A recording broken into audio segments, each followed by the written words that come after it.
Hello.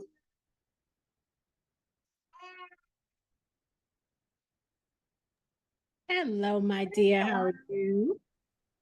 Good. I need like 2 minutes and I will be right back. All No right. worries.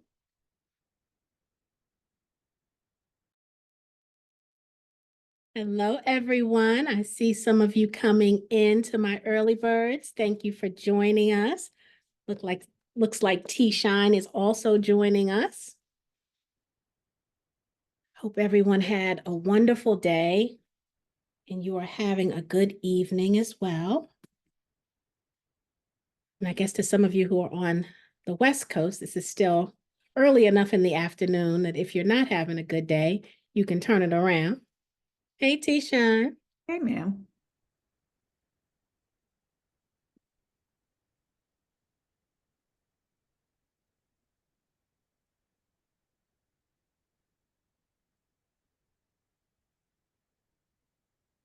All righty.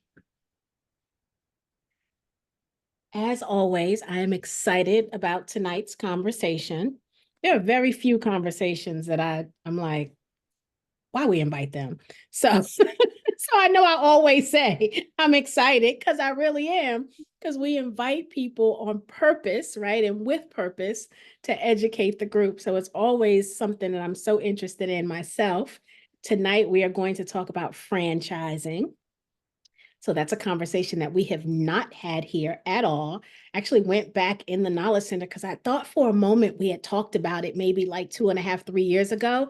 And I went back searching and I didn't find anything. So I think we just talked about needing to talk about it and we never We did actually talk about it. did. It's just embedded in a conversation. It's not the Okay. title of the conversation, but we did talk about it. Yeah, because I was like, I felt like we had a session and I could not find a dedicated session. So I am really excited about tonight because there are very few things we haven't talked about in the last 4 years, right? And so the mission for the rest of this year and as we enter into 25 is really to think about what haven't we talked about? What things are happening out there in the world and we've not yet educated the community on it, and we may need your help with some of that, right? So as community members, you can think of those things that we've not talked about, let us know. One of the things I thought about today that we still need to do is we still need, and I don't know what the role is called. So Talisha, you may help me out with that, but we need someone who can get people on the shelves, right? In like the Targets and the Walmarts and all of those places, right? Buyer. And so we need to, and we need to find someone who can help educate the community on that. I was in Target over the weekend, and I'm always so happy when I go into Target. First of all, I like Target, right? I like that it's clean, it's organized, right? People act like they have sense in Target, unlike some other stores, right? But the other thing is when you go in Target, you just light up when you see black owned brand, like everything about you inside just kind of gets warm and fuzzy. And so I want to talk about how do you get your name on that shelf, right? In that dedicated space in a Target or in any store. And so we need to find someone that can help us with that conversation. Have you heard of Kalila Wright? She's actually a soror of mine. That name sounds familiar. She has like a t-shirt, like Nail company called Mess in a Bottle. Oh, that's why it sounds familiar. So she's Yes. messing a bottle. Yes, yes. I do know of the company. Actually, I've ordered from them. And Pinky just did Slutty Vegan, just did Pinky Cole, just did a kind of group economics exercise with her last month with that Oh, business. cool. Yeah, so she's been in Target before and she's gotten like deals with movies, like production companies to outfit them and things like that. She's done a lot. So um getting into like the mainstream retailers. So Mm-hmm. she might be good for Would be a good have a contact. good contact. Yeah. Okay, thank you for that. And You're what welcome. hello, Greetings. Hello, hello. Oh, Tina? So let yeah. us start it by first saying For those of you who don't remember Miss Amina, we had Amina Gilliard James come visit us. I feel like it was 2 months ago, maybe even 3 months ago. Time Yeah, flies I so think it was like fast. March. Yeah. Yeah, so see, time flies so fast. She had a fundraiser or capital raise for a hotel. Uh, um, uh, goodness, In Lake Charles, Lake Louisiana. Charles, right? Lake Charles, Louisiana. And they closed last Thursday. Yay. Woohoo. So Glad that is congratulations on closed. that. Thank you. Thank you. And to your team, I know how happy you all were. When I saw the email, I jumped up and did a Woo. little dance for you. That was a rough one. But we made it. But so for the community, and some of you I know are investors either through individually or like I invested through my investment club. And so just happy to see projects like this move forward and have success. And, you know, your win is our win, even for those of us who didn't invest in it. Just to see you accomplish this is absolutely beautiful, and the reason why we're here and always celebrating Black founders. But that's not all Miss Amina does, right? I wear a lot of hats. She wears a lot of hats. We're going to learn about some of those hats. I'm going to turn it over to her so she can reintroduce herself to you. But today, we're going to tap into her brain to talk about franchising. So that's the topic of today. As she's talking and we learn more about all those hats she wears, we may invite her back to talk about something else later. But today's going to be about franchising. Yes. And so I'm so excited, T-Shine. So I'm obviously excited to always have you here by my side. So Amina, please reintroduce yourself to the community. Hi, everyone. My name is Amina James. Most know me as a hotelier, you know, going viral and all this stuff. We have a hotel in Memphis. We now have a hotel in Lake Charles, invested in a couple other hotels. So we love, hotels are a type of franchise. So we love franchises. And as I got deeper into the hotel space, I just started thinking about, what other businesses can you franchise? What else is out there? But of course, because I'm me, it was not enough for me to wonder about it. I had to become a franchise broker. So I went through education with the Franchise Brokers Association, and I signed on as an agent. So technically, I'm a co-broker with my mentor, Dee Clemens, who owns Atlanta Franchise Brokers. So I am a co-broker with that company, and she's been doing franchise brokering for many years. She has a lot of great connects in the business. We're both active members of Franchise Brokers Association. And the thing before I get to the PowerPoint, because I want to focus really singularly, because it's easy for me to get into the other stuff. The thing to know about my role, or anybody's role as a franchise broker, is that we're here to work for you, the franchisees. So when I consult people who are interested in franchises, I charge nothing. They don't owe me any money, anything like that. We work off commissions. So similar to like real estate agents, commercial real estate agents, any other agents or brokers you can think of, we work off of commissions, but we always get paid by the franchisor. So the company that you're franchising with. So, if you have a call with me or schedule 5 calls with me, don't worry, there will never be a charge. It's all free. The only place your money will go is into your franchise. So I want to make that clear, number one. Number two, my role as a franchise broker is really to represent you as a franchisee and also the member franchisors of the Franchise Broker Association. So we have about 500 something franchises that we represent. You might not, some like McDonald's, of course, doesn't have a representative because everyone knows McDonald's. So they just go in, they go straight to McDonald's. McDonald's doesn't need brokers to bring them more business. But there'll be, and I can show you a little later, there'll be other franchises like coffee shops that are not Starbucks, but like coffee shops that are known, but they're just not an empire like Starbucks is. So you can get a pizza shop, but it's just not a Pizza Hut. So we represent some of the smaller brands, but even with that, these are still brands that they can have like 100 locations, 130 locations. Like we represent the Milkshake Factory, which is apparently really popular in the South. So like in different parts of the country, certain brands may be more popular. So those that are members of the Franchise Brokers Association, those brands, we work with them to give special incentives and discounts to franchisees we bring their way. So that's another benefit of working with a broker. So I just wanted to get that out the way because ever since I kind of put it out there that I'm a franchise broker, I've gotten all types of inquiries. I've gotten people coming to me wanting to buy their auntie's 30-year-old franchise. And I'm like, that's not what I do. I work with a specific set of franchises, with a specific set of brands to get you incentives for being a woman, for being African American, for being a veteran, all of that stuff. So I do have a PowerPoint. It's a little dry, but this is like, so I'm trying to be animated. And I say that because this is like the foundation education that you really need to know about franchising. So a lot of it's like definitions and whatnot. But with that, I will go ahead and jump into the PowerPoint. Right. Before I do that, let me, oh no, my thing restarted. I had all my, Feel free to put your questions in the chat and the Q&A. We'll monitor them as we go along.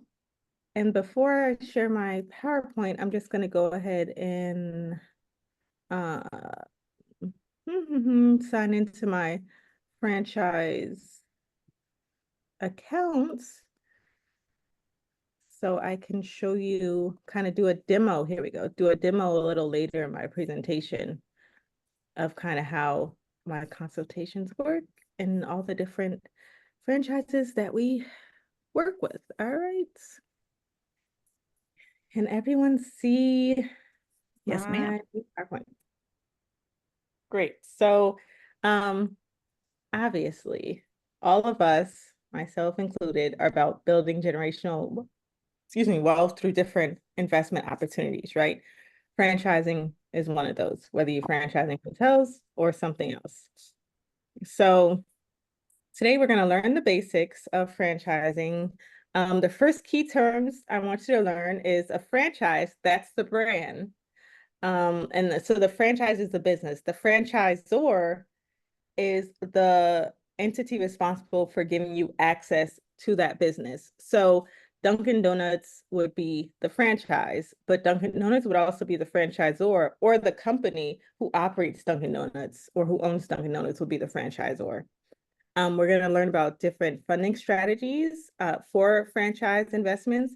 It's very similar to commercial real estate. You don't have to have the cash in your bank account. You can use IRA funds, you can use retirement funds to invest in a franchise. You can use SBA loans and all that. So we'll talk more about that. And I'll go through some essential nuggets, criteria for how you can choose the perfect franchise for you that aligns with everything you're looking for and also your skills. Because one thing I always stress to people is that whatever you do for your 9-to-5 job or as an entrepreneur already, those skills should be transferable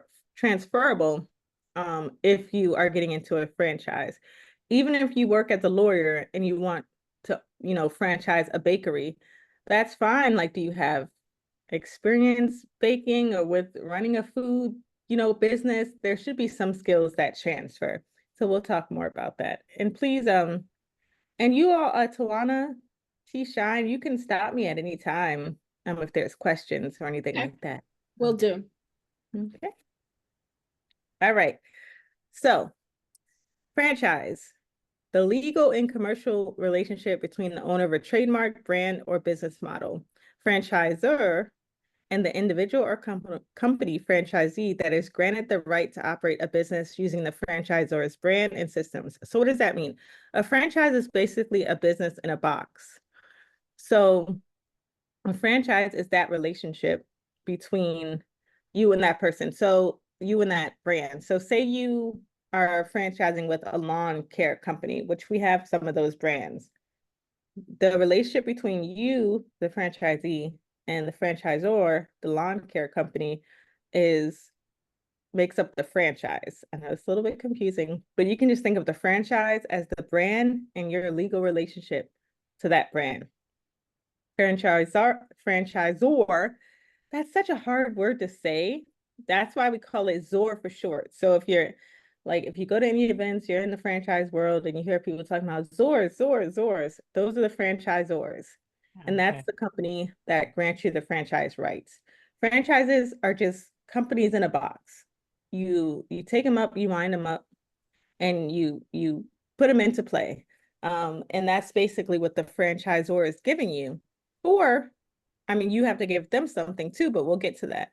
And you are the franchisee. You're the one that is purchasing the rights to operate that business using the ZOR's models, business models, systems, learning, education support, learning, training, all that support that's provided by the ZORs. You are eligible to receive that as a franchisee.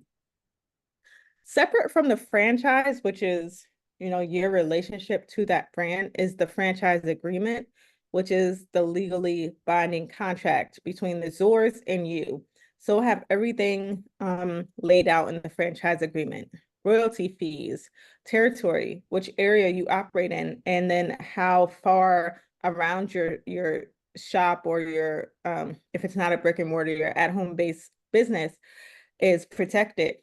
Operating requirements, everything like that will be outlined in the franchise agreement. Any questions so far? I know it's like going back. Jackie's asking, are you familiar with blue collar franchises or black label franchise? Are those brands? Jackie, you want to answer that?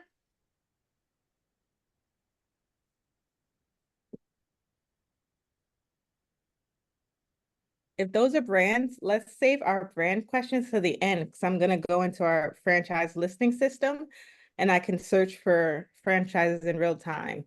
Okay. So I'm just going to pretend that those are brands that can be franchised. Okay. Any other questions as of right now? Not yet. All right. The next set of key terms. So there's a couple things. You do get a lot for being a franchisee, but it's not free, right? So you have your initial franchise fee.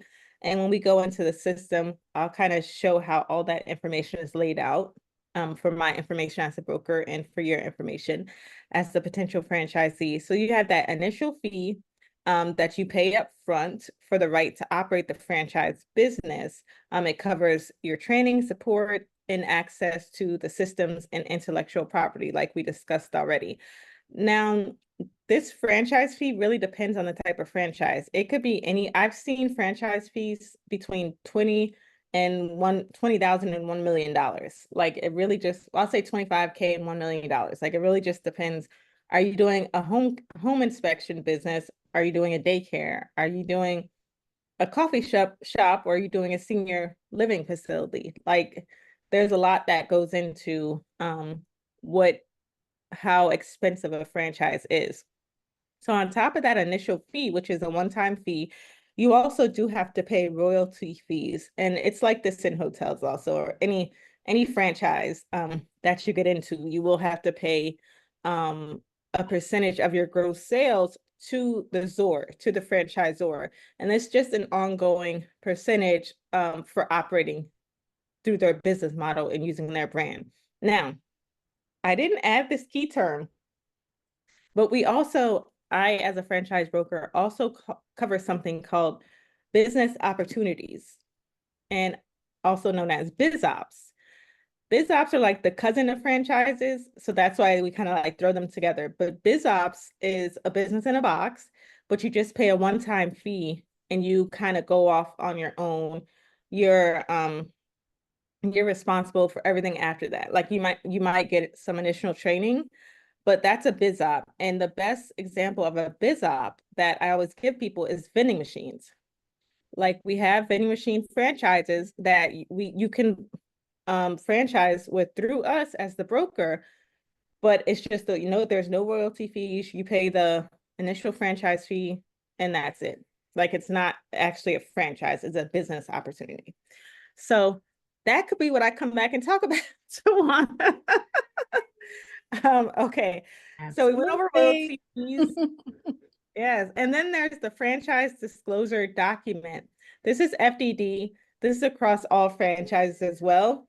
And this is something the ZOR has to give to you as the potential franchisee. So you get this before you sign with the franchisor or anything, but it outlines their financials, like their profit and loss statements, any litigation lawsuits they're involved in, obligations. Hold on one second.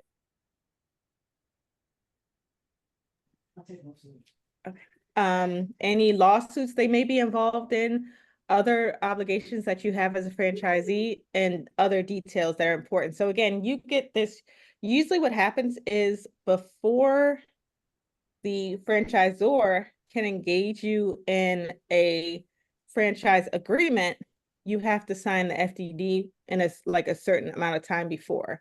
For instance, you might have to, if you want to have a franchise agreement in May, you would have had to sign the FDD at least 30 days before, because this is a way for the franchisors to cover to CYA and basically to tell their legal, look, we gave them all the information and they still wanted to enter into this relationship with us. So that's the purpose of an FDD. Any questions before I move on? I think we may have one more key terms. Nope, I think we're good. I see Black Label Franchise. It's a Black-owned company in Atlanta. I'm Those are not like it's the brand, so to your point. okay. All right. So again, what are the benefits for franchisors? So the companies that you would franchise with. So it allows rapid expansion of their businesses. You'll see when I go into the franchise listing services that many of the franchises are just starting out with being franchised. And this is important to understand. A business could have been around for 30 years, but never been franchised. Franchising your business is a whole separate process from just like existing. So a lot of these franchises we have on the listing service now, they're newer to being able to be franchised, but they're not new. Like they've been around 10 years, 20 years, 30 years. So that's something to keep in mind. Because you might see, I know sometimes I go in and I'm like, oh, they've sold 0 franchises. But I go and I look at their information. They've also been around for 50 years and just decided they were at the point where they can franchise out, or that they wanted to expand rapidly. Branding. So franchisees, obviously, they help bring recognition to new markets. So like I mentioned, the Milkshake Factory, I believe it's popular more down south, out west. Maybe I want to have a milkshake factory in Maryland, and there's not a lot here. Then that brings more milkshake factory recognition to Maryland, an area where they did not exist before. And honestly, that's one of the incentives. If you're really breaking into a new market with a franchise, you can talk them down on some royalty fees or initial franchise fees, because that helps them a lot. Revenue streams. So this brings in the franchisors more money, right? They get royalty fees and that initial franchise fees. So royalty fees, they're going to get, I think it depends on the franchise, but sometimes they'll take your royalty fees like monthly, a gross of your monthly income. Some will take them annually, some will take them quarterly. It just depends on how that franchisor operates, but they will steadily get income from you being a franchisee. All right. I lost the chat. Okay, there we go. Oops. So what's in it for you? Or as my friend says, what's in it for me? So I think it's so important. Sometimes, a lot of times in our community, we kind of I feel like, and this is from talking to lots of different business people, we get held up in our own ideas, right? We think, oh, but I want something unique. I could do a coffee shop. I could do Bob's Coffee Shop. That's not my idea. I want my coffee shop to look like this and look like that. You can do that too. But if you are serious about entrepreneurship and you want to diversify your portfolio, there's nothing wrong with using a proven business model. And that just doesn't go for like Airbnbs or hotels or real estate. It goes for other industries too. So franchises, proven business models, and you benefit from those models and systems because when you become a franchisee, you get access to all that. Franchisees get training and support from the ZOR, and that reduces the learning curve. So even if you're new to entrepreneurship or new to the industry you're franchising in, they will train you so that you are capable of running their systems, working according to their business model, etc. And also brand recognition marketing. So you could go ahead and I could go ahead and found Amina's Southern Bakery, but people, I mean, marketing as Amina's Southern Bakery, I'm not gonna have that support from a big brand behind me, like if I was a Krispy Kreme. Right. No, I could be Amina's Southern Bakery, or I could be a Krispy Kreme, sell the same product, and have a huge marketing machine behind me to bring customers into my location, customers into my business. So that's also another benefit for franchisees. Like I said, it's great to have our own ideas. One day I want to open up an independent hotel. Maybe it'll be the James Inn, I don't know. But there's also benefit using franchising, using proven business models in the marketing systems. And it's And you, also the way that you're going to learn how to perfect the business, right? absolutely. And so, Yes. especially when you talk about new entrepreneurs, running a business is difficult, right? I know Mhm. some people, we grow up watching some businesses and you think it's easy until you do it and you're like, oh my God, Oh, right? yes. What is going on? Like, why did I do this? And you Tell quit, me you what want to I quit do. almost every other day. And so Yeah. when you have this proven model that works, you Mm. can start thinking about what of these business components, right, do I take and put in Amina's Southern Bakery, right? What do I Yes. use to now build this business that is now unique that one day you may be able to then franchise because you've used the franchising model to begin with. So that I love the idea. I've actually never thought of it that way, but I love the idea of that. It's really a Yeah. great way to learn how to run a business. No, that's an excellent point. That was kind of my idea with the hotel business, franchising in the hotel business, that if we do own a boutique hotel, independent hotel someday, we'll know how to run a hotel already. So it's Right. the same principle here. So how do you determine what the best franchise is for you? So the way I do my consults is you meet with me, we talk about a few things at first, your credit score, your financials, et cetera, et cetera. Then either we have a second meeting and we dive more into your interests, or I have you set up a meeting with some of our preferred lenders. You can kind of see what your options are. If you need to do some work, kind of where what you need to do to be in the best position to franchise with no franchise in general. And then we'll have our second meeting and talk about your interest. And usually by the third meeting with me, I do a presentation for you where I take all of our conversation. I can even give you an assessment, and I pick out like the top 3 to 5 franchises that will work with your budget, work Nice. with your eligibility criteria. Maybe it's one, maybe you're a veteran and this one gives a deep discount for veterans. And I present that to you. You do not have to choose from those franchises, but as someone in this business who kind of knows what the franchisors are looking for, and how strict or not strict some of the eligibility criteria are, that's my first pass at kind of setting you in the right direction. You can say, Amina, no, I don't like any of these. And we go back to the drawing board. I stick with you throughout the whole process. I don't go to like the lender meetings with you, but I, get you ready for those meetings, let you know what they're going to ask you. Always have your, I'm just put this out there. Always have your personal finance statement ready. So you don't have to get it ready. Google SBA PFS or SBA personal finance statement. I tell all my clients this like the first time meeting them. I'm like, just have your personal finance statement ready. That it'll outline all your assets, all your liabilities. It'll help you calculate your net worth.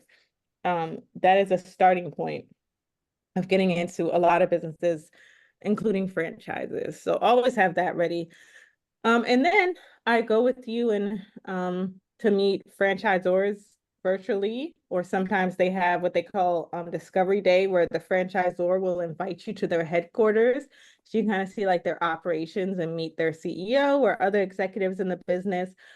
During this kind of due diligence period before you sign a franchise agreement, you'll also have access to learning or access to contact other people who are franchisees of that brand. And you can kind of talk to them, how's business? How long did it take you to ramp up? What do your financials look at? So the franchisors really do try to provide enough information so that you can make the best decision. And not everyone gets accepted by a franchisor. It really just depends on if you're the type of franchisee that they're looking for. But if it's not that franchise, I'm sure it could be another one. Like there's so many different ones out there, and some I guess can be more selective than others. But I always say just go for what you want and then have a few backups. So there's a lot that's involved, but before you sign anything or pay anything, you definitely will have a chance to do your due diligence, learn more about the franchisor and those who are already franchisees. Thank you, T-Shine, for posting that link to the PFS in You're the welcome. chat. So here are some questions that we ask that I would ask during our meetings. What are your personal interests and passions? Like I said earlier, this doesn't have to be what you do for your 9 to 5 if you have a 9 to 5. It could be something completely different. Real estate is my passion. What else is my passion? Coffee is my passion. I do neither one of those have anything to do with my government job.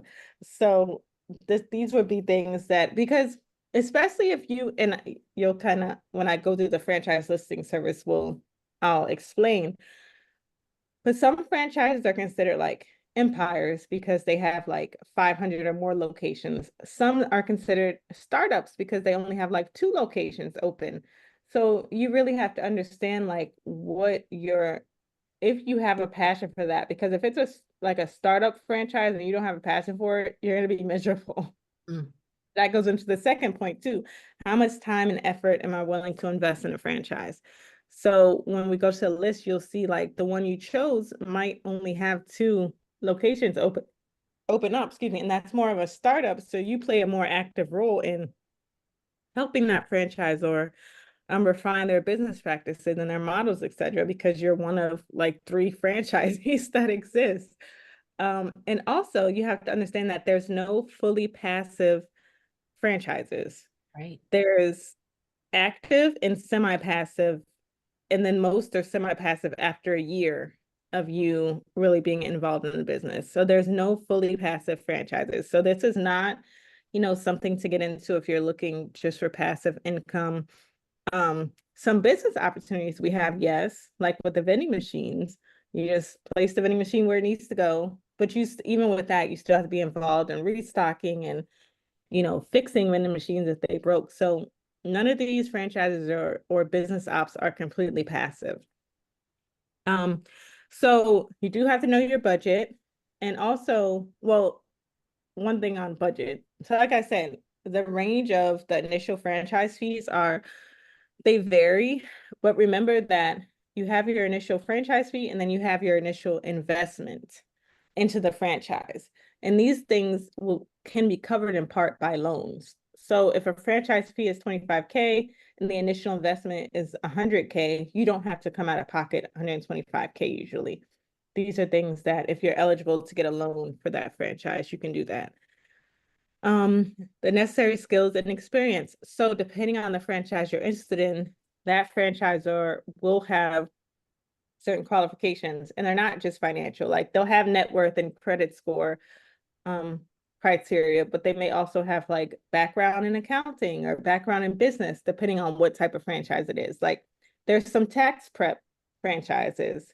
So you may see for those a little more strict background, because you're going to be, even if you're not the person preparing people's taxes, you're running a business. So you have to, and even though they're going to train you in all this, you still have to have some business acumen to be able to understand, the laws, the legal side of taxes and all that stuff. And we know we don't want to play around with our taxes. So franchises like that, there'll be more strict requirements.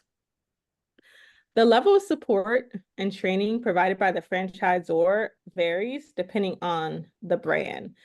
So some are really hands-on and you go to, like, they have universities that you go to for a week or so. Some you'll do the education online, but every franchise provides some type of training and support before you get going to help you ramp up and learn the business.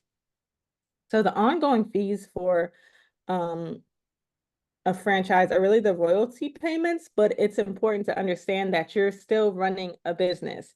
So yes, you have to pay royalty fees to the franchisor, but you still have to manage your own books. You still have to if you're a bakery, you still have to restock.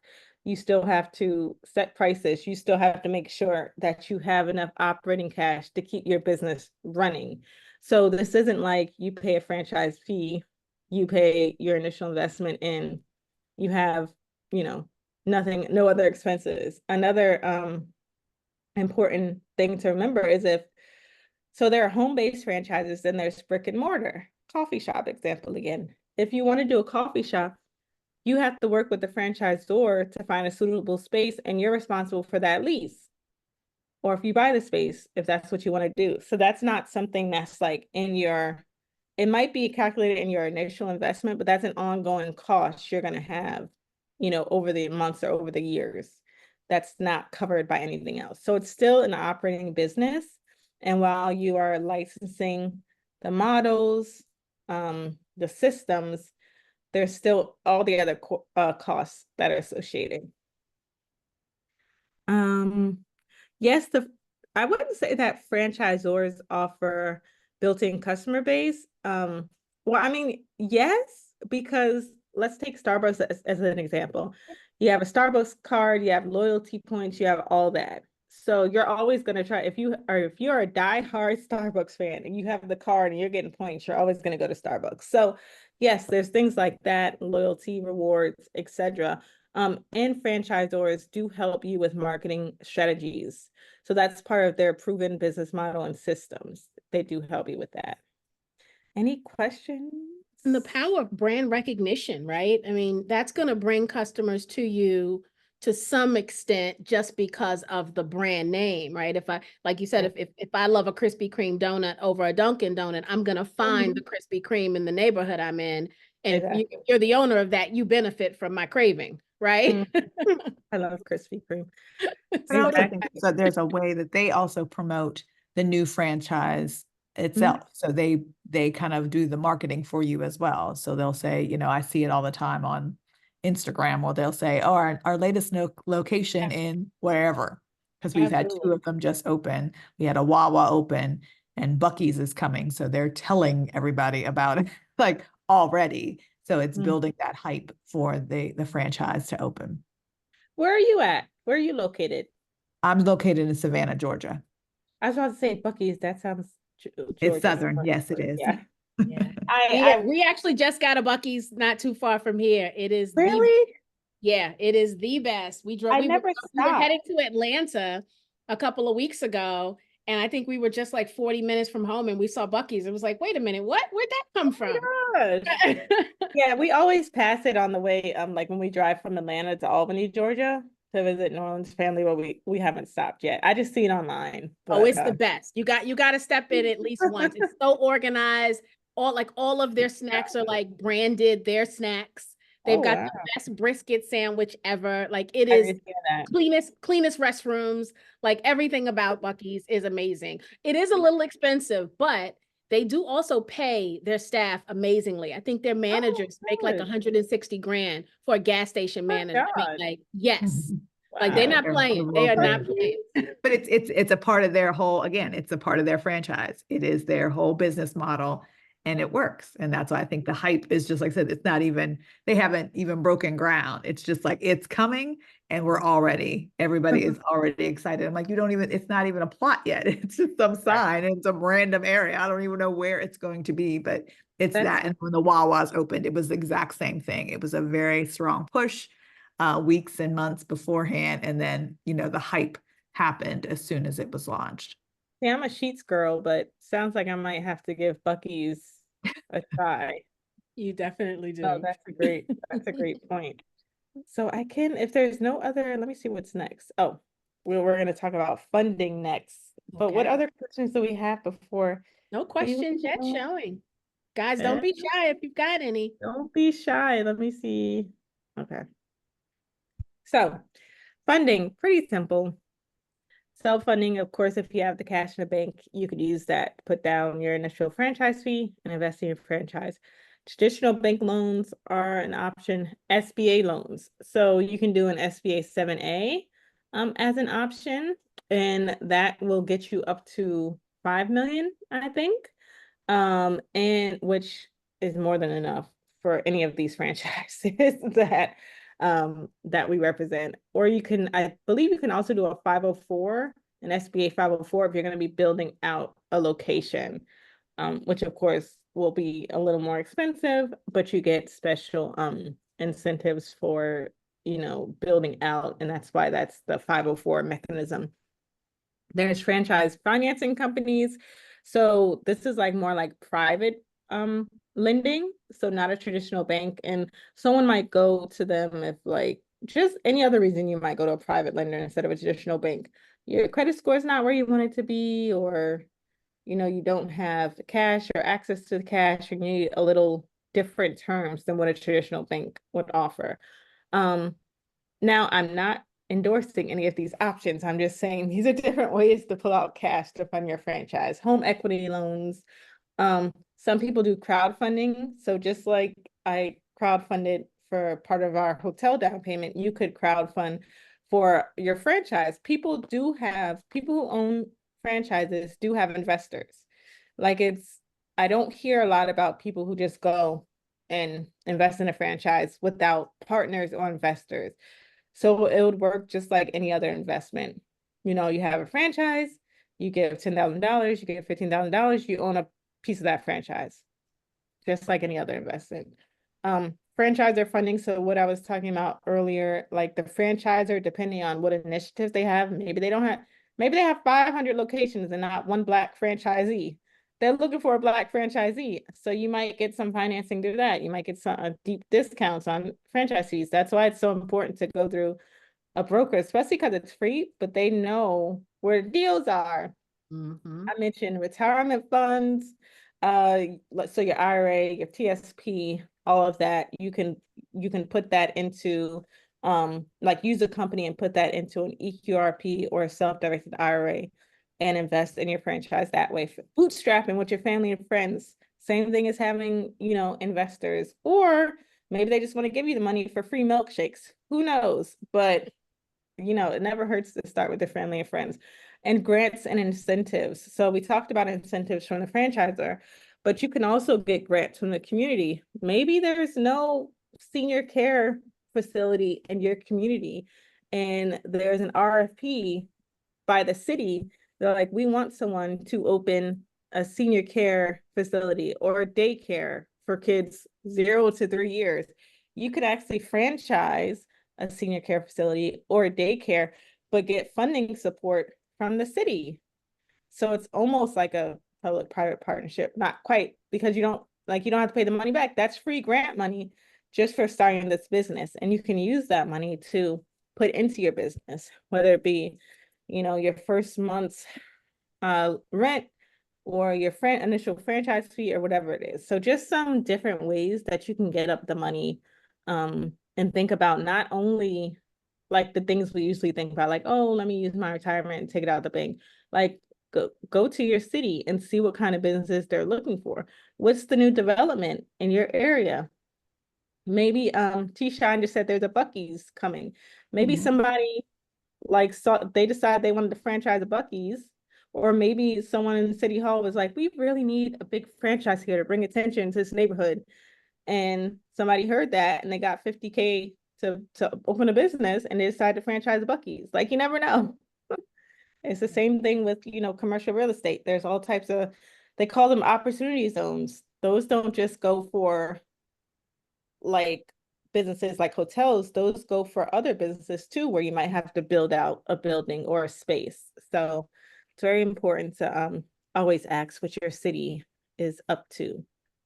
I love Makes that it your service also helps connect them with the funding options. Like that's because for sure. oftentimes that's the deterrent, right? You don't think you can pull it off financially. Maybe you don't even know where to begin financially. And so many people will probably give up on themselves before even getting to this stage. So I love that you support them through that process as well. It's true. And we have the Franchise Brokers Association has preferred lenders. And also we have lenders that specifically work with your retirement funds. So if you know that's the way you want to go, we send you to a different preferred lender than, yeah. So it's, Nice. we have a good network. So this is a high level franchising roadmap that you as the franchisee would follow. So research, we would do the research, identify, you see it says identify suitable opportunities with a skilled broker, me. And then you would submit an application to the franchisor expressing your interest. So your application will be approved or disapproved. And as you can see, during the franchisor's evaluation, they will look at your financial capacity, other qualifications. Now, submitting an application and it being approved does not mean that you own a franchise yet. It's just the first step to say, okay, I am eligible to own this franchise. Next, the franchisee and the proposed franchisee and the franchisor have to work on the agreement. Important point. We also have lawyers that we work with that we can refer you to that specialize in franchising. So franchise lawyers are very different than just like regular lawyers. I know I keep talking about hotels, but we used a franchise lawyer for the first time during this hotel deal, and it made all the difference. Like there's so many things that franchise lawyers know. They know how much you can cut the royalty fees, and like they know how to determine how much you can cut the royalty fees and still make, money. They know what to ask for. They know that you're an African American woman veteran and that it would do this for this company to have you as a franchisee. So they need to be coming off some dollars off that franchise fee. Like just having a franchise lawyer is so, so important. So I would never send you into a negotiating agreement with a franchisor without having a lawyer present or having discussed the agreement with the lawyer beforehand. So then you sign the agreement, you go through your training so you can receive like whatever certifications you need, understand the operations, products, etc. Then you open. Yay. And then you continue to receive support from franchisor. So what I like about having a co-broker who has many years of experience in this business is she can let me know which franchisees have the good support. Like after you open, which franchisors kind of just like leave you out there to the wolves and which ones have like good 24/7 support. You can speak directly with the person. You don't get a bot every time you call when your system goes down or something like that. So there's a lot of different franchises out there, but we have a way of connecting people with the good ones because we never want anyone to just feel like they're out there alone. So okay, I want to make sure I have time to get to the listing. So just to recap, some things you really want to keep into consideration. So as you're considering, is a franchise right for me? One, this is not on the list, but please don't go and get lost in the rabbit hole of researching franchises without me or another broker, because again, you're gonna come back wanting to buy your auntie's Caribbean catering service, and it's been a time with people and Googling franchises. And I have to keep reminding people, yes, you can find out about the franchise you're interested in on Google, but because they're a member of our association, we have access to special discounts and things like that. So you don't want to leave money on the table because you wanted to go and become a Google researcher. And you don't want to spend more time than you have to, right? Yes. I mean, the value of our time is priceless. And so your organization already has the connections. You have the data in one place, right? To be able to give it readily. Don't spend 30, and it's free, right? Don't spend 30 hours researching something you can get for free that's going to be reliable and accurate. Yeah. Yes, it's my job to do because I'm working towards that commission anyway. So it's my job to do research. Don't. So you might want to, as you get ready for your call with me, if you schedule a call with me, think about some things like how much are you willing to invest? Like what kind of initial franchise fee you're looking for? What market you would be interested in? You can come with some possible franchisors.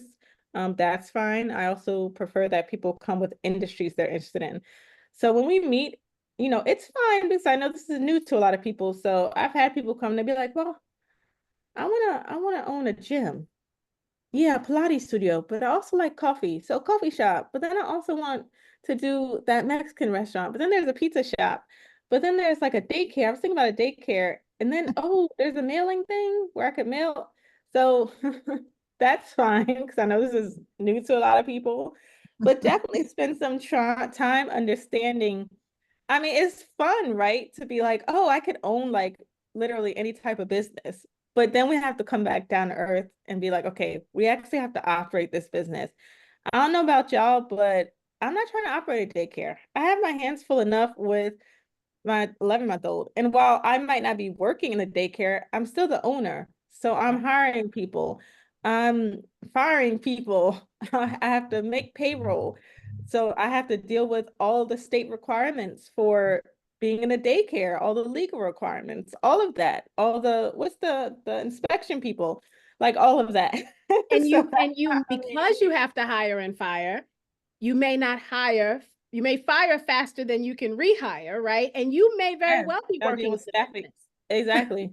Laura, one time with our first hotel, I thought I was about to be in there changing sheets. It was a hot mess. I was like, do I need to fly to Memphis and become a housekeeper for a week? Like it was, which I Now, would have are done there because guess what? You got to keep the rooms turned because you got to make the money. now are there franchises where you're obligated to work in it before? I know there's certain ones There that are some like Chick-fil-A, but we don't represent Chick-fil-A. Mhm. I don't know if any that we represent, but there are some where well, I take that back. There are some we represent where you have to be active for at least a year before you go semi-passive. Mhm. So that doesn't necessarily, but it'll say in like the description, like it doesn't mean you have to like work the register, but you have to be on site. You have to be managed. Basically, you have to be managing the people Mhm. before you just like disappear and like hire a manager type situation. So yeah, some of them are like that. But yeah, so please, please. So come start thinking about where do my skills lie? And when it comes down to it, and I really have to, you know, pull up the gloves, what type of work am I willing to do? If it's a mail-in thing, it's a mail-in thing. Tracy was laughing at me about the mail-in thing. Darnetta has a You're gonna be question. licking stamps, Tracy. Darnetta's question is, if the Zord does not accept you, how Mhm. long should you wait before reapplying again? Well, from what I hear, if the Zord does not accept you, there's typically a reason, and you can probably, I can't say that there's a certain time you have to wait to apply again. It depends on the reason, right? If you know that their requirement is I don't know, a 650 credit score, your credit score is 575, but you applied anyway, then they might say, hey, we like your qualifications, but we need you to get your credit score up. So from what I hear, they usually give you a reason. And then you can like for most of them, there's nothing that says you can't apply again unless they're just like, you're not the type of person we're looking for. Don't even bother, which I think is rare. Um, but yeah, so there's no like time as far as I know. As long as what the issue was is fixed, if it's something that could be fixed. Or it might be something like, oh, you really want to have this milkshake factory in Dallas, but we don't have any more spots in Dallas. Like every neighborhood in Dallas has a milkshake factory. There's nowhere for you to put it. So unless you agree to a different territory, we'd have to decline you because we literally cannot have another milkshake factory in Dallas. Something like that. So there's a lot of factors that go into whether you're approved or not. And I believe on your application, you would well, in your conversation with me, you start talking about territories, and there's a way I can actually reach out to the franchisors and see if the territories you're interested in are available. So I'll save some time so you don't go applying for a territory that's not available. And then one thing you can look into when you're looking at the different franchises is, of course, the level of training and support that they offer. So I talked about this already. Definitely, we try to steer people towards the franchisors that we know provide good training and support for their franchisees and don't kind of just leave them out there. All right. And so I have, I think, one more slide before yes. So just in conclusion, franchising is mutually beneficial. So you can be a franchisee and own and operate your own business, but still leverage the success as an established brand. And Tawana made the great point earlier that you can kind of use that experience to then, if you wanted to do your own unique brand or you wanted to create a franchise someday. And by following the franchising process and those key factors I mentioned, you can increase your success, your chances of success in the business. So now I stopped sharing and I'm going to go ahead. And I know everyone's been like, I want to see the franchises because that's the thing everybody always wants to see. Everyone always And wants to see. I did look up while you're pulling that up, Amina, I did look up blue collar franchises. And basically it's exactly what it sounds like, right? Franchises that are based on blue collar skill sets. So like the plumbing franchise, the HVAC franchise, the painting franchise. Nice. Okay, I have to look that up. And that's the other thing. There are franchise businesses out there. And sometimes it'll be like one broker or a group of brokers, just like there's plenty of real estate agencies. It's the same thing. There's big ones, there's big associations. So just like you don't necessarily want to use a real estate agent that's not associated with like an association. Like they don't have their realtor's license, but they're going to help you buy a house. Like it's kind of that. So it is important to kind of see like what association those franchise brokers are associated. I mean, it might be fine. I don't know. I am just learning about them, but definitely do your research and your due diligence there. All right. My poor husband. My son is giving him a fit. It's just bad. I hear it going on upstairs. Oh my goodness. Okay. So here is where I look for franchises. So I might be talking to Tawana and she might say, Amina, I've always dreamed of owning a swimming school. I'd be like, a swimming school? Do we have any swimming schools? So then I go to categories. I mean, there's different ways. There's a swimming school. Yes. And I'll call Tawana up and I'll be like, Tawana, I don't know why they put this. This is like a beer company. I don't know why they put that. Like, Tawana, we have 6 swimming franchises. And she'd be like, oh, I've heard a lot about Baby Otter. Actually, I almost enrolled my son in Baby Otter, but I decided to wait till he was older. So I'll be like, okay, let's look at Baby Otter, see like if you meet the criteria. And we look and, she'd see like the overview, day in the life of franchisee. We look at the financials, how much it costs. Okay, you gotta have 50K liquid, so like 50K in the bank or collateral that you can use. Investment range, not too bad. Minimum net worth, not too bad. Yada, yada, yada. Okay, what else do they have? Oh, this is sounding pretty good. Let's see if we can have a Baby Otter swim school in Atlanta. I click on territory check. I put Atlanta, it goes straight to the franchisor. And as you can see, they respond within 2 hours and 24 minutes on average with whether a territory is successful. So that's kind of how our research works. And just for fun and some audience engagement, someone give me an industry that they're interested in. I'll give you an actual franchise. I want Buff City soap. Do you? There's so many of those t-shirts. There's not here though. See, that's what it is. I love that. Buff City? Yeah, it's Buff City and it's called Buff City soap. Okay, it doesn't look like we represent them. That's the other thing. If you're interested in a franchise that I don't represent, I can help you, but we'd have to figure out the commission. But if there is a franchise in our 500 and something that you're interested in, that I represent, then my commission will be paid by the franchisor. For instance, someone I was working with is interested in, I don't know, Quinn, are you on here? She might be on here. She came to me and said, I'm interested in Fastest Labs. And so, At the DNA lab.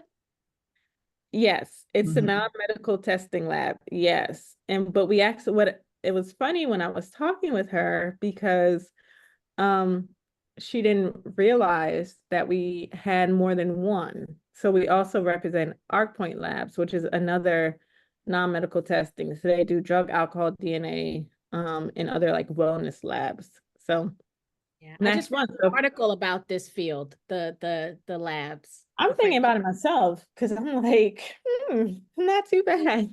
Not too bad at all. All right, Someone who else? said Minchie's yogurt shop. Okay, so I'm gonna put yogurt. Oh, okay, hold on. I'm gonna put Minchie's yogurt shop.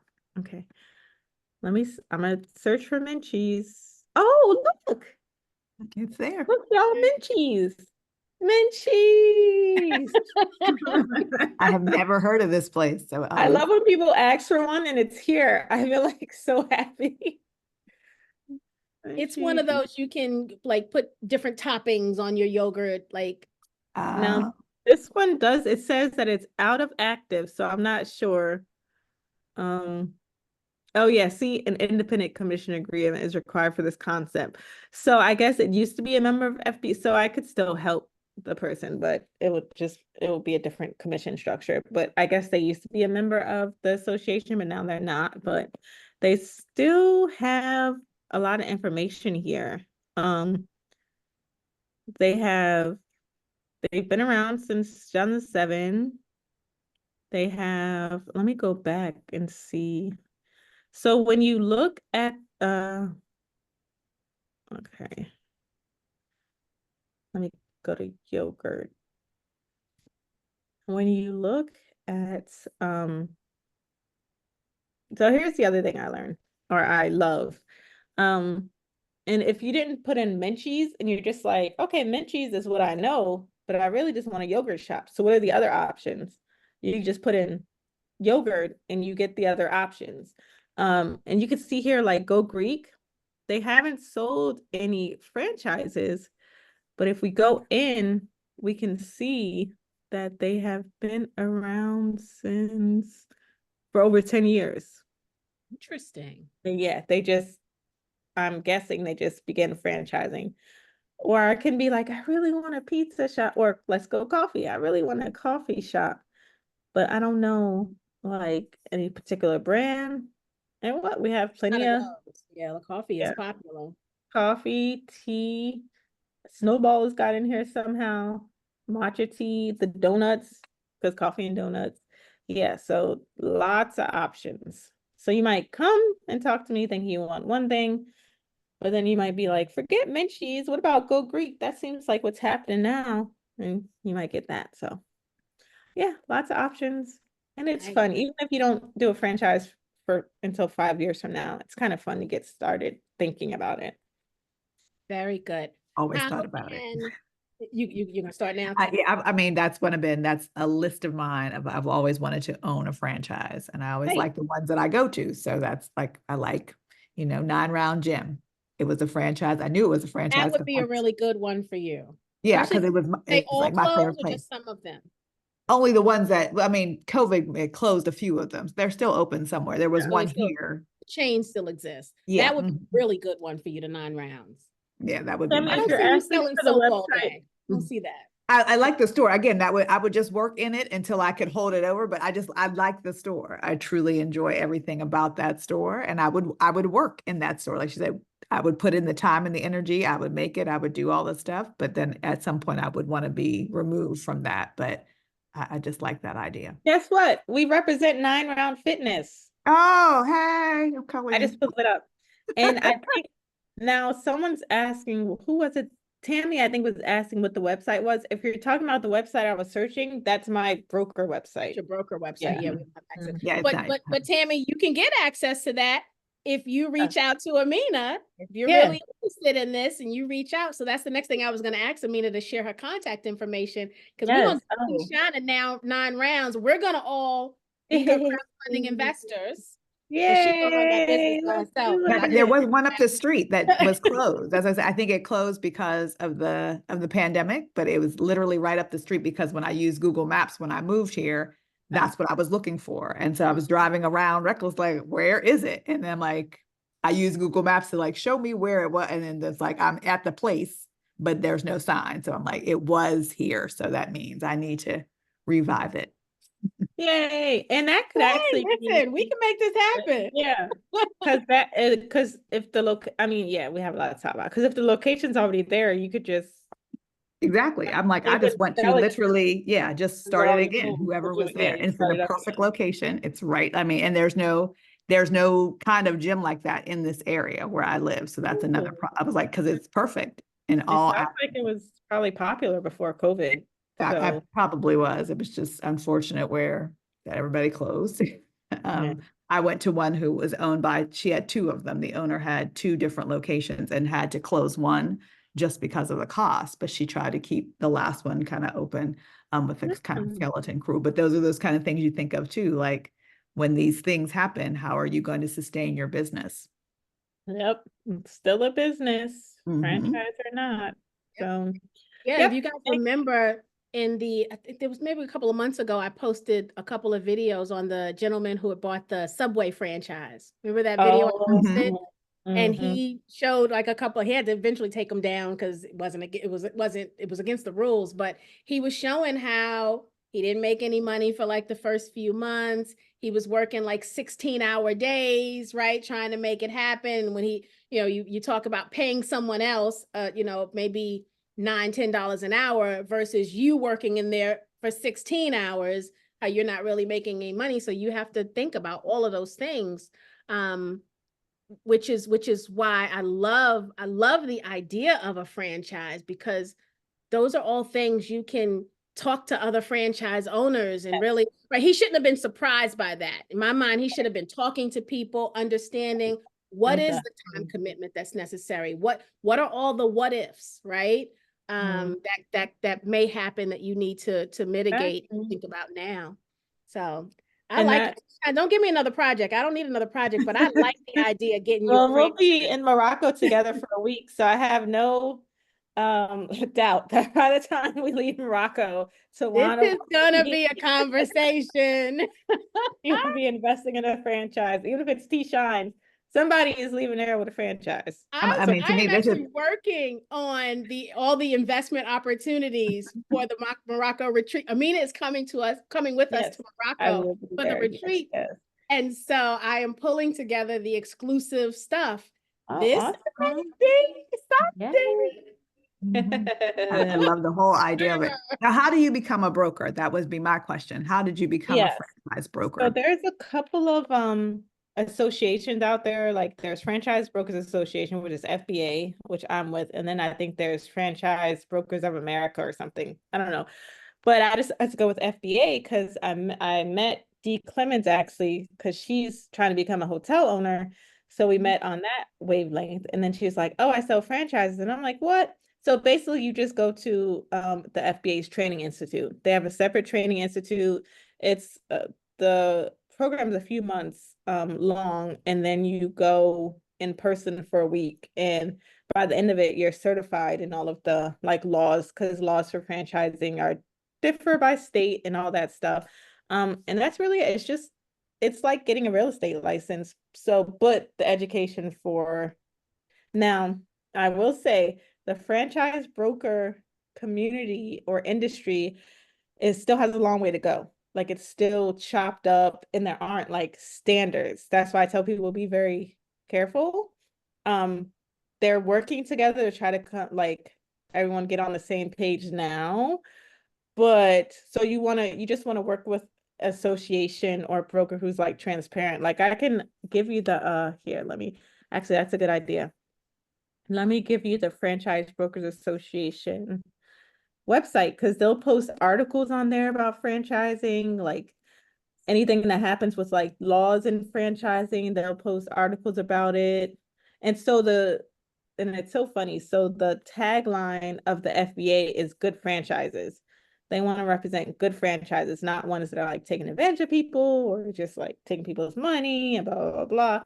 So you can go there and read about like what the association does. They have different articles on there.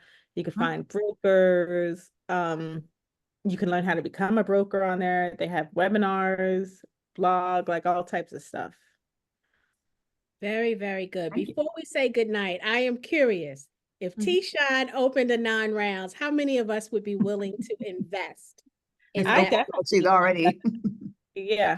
Put I a 1 would in the chat. sure. Put a 1 in the chat if you would be down. I got my 1 in the chat. I'm in. I've Oh, always that's the wanted to one, own a gym, so T-Shine. I can I own see. one through T-Shine. I can It's have not one like of my 1% favorites, of I'm one. telling you. I was a member for like 3.5 years. I loved it. It's like one of the best franchises that I mean, I I'm couldn't say down. anything bad about it. I love everything about it. I'm down. I love it. Mhm. Exciting. Amina, thank you Exciting. so much, my dear. We You. appreciate you taking the time, coming hang out. You got to come back and talk about biz ops. You already I know. will. I'll be back with the vending machines. Just let me know when. But thank you, no, truly, thank you so much. And thank your husband for taking care of Yeah. little one while you did this. We Oh, really Lord. appreciate you. To everyone that Happy. came out this evening, thank you guys for sharing your time with us. Tomorrow, we do have a founder coming. It's a return founder. It is a real estate opportunity. So come and join us tomorrow evening, 8 p.m. Eastern time. What else? What else? What else? I think that's it. I don't That's it. think we have a lot of announcements. That's it. Mhm. And just read the non-emails we send. How about that? Just so you catch up on all the things. Just read the emails. Oh, there is one thing. Oh, Thank you, Mina. But one more thing. We've sent out the accredited investor yes. Yeah, I actually email saw that. today. Mhm. If you are an accredited investor, please complete that. We've got a couple of really good opportunities that were presented to us. I'm always very reluctant to share accredited investor opportunities only because I never want to leave out the non-accredited investor.